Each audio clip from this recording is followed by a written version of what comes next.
Yesu waffe olw'omusaayi gwe ogwayika. Twandikozesezza ki okunaaza ebibi byaffe? Sabuni kyoyo bwe twandiyozesezza ebyambalo byaffe n'ebitukula. Twandinaabisezza ki okumalawo ebyonoono?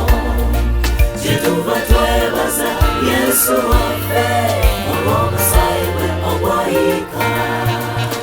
Ebibi byaffe byali bitwakadde okufaananako bendera.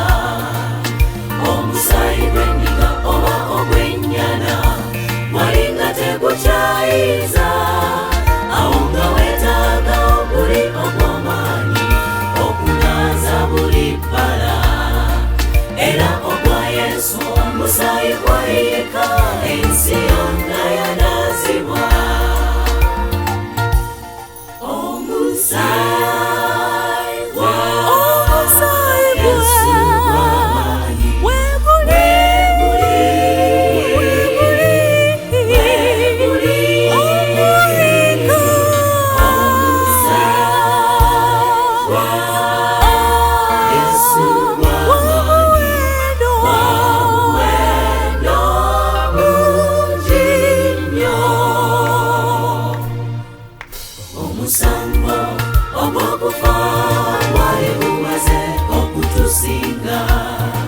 Tetwalina ssuubi wadde obusobozi okugamba nti twenunule.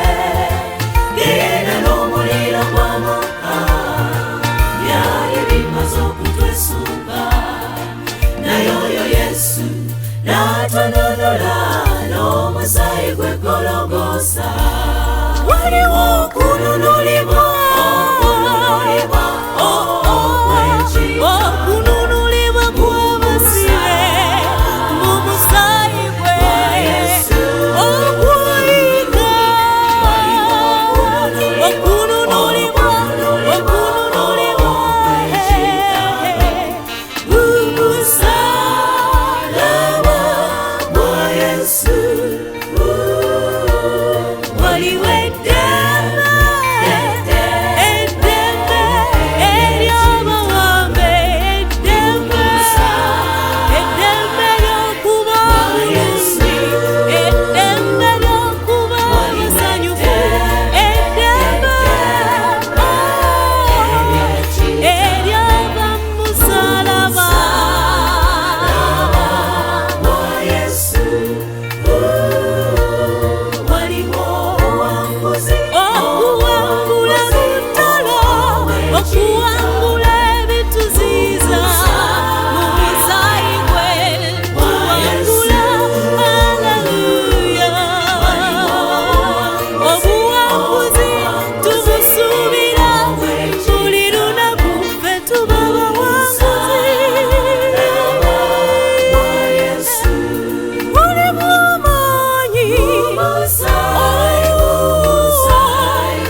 w'ekitiibwa atenderezebwe. Yeebazibwe olw'omusaayi ogwayiika. Akunde mu maaso mo Lukoma Nnantawe gwaye Kabaka.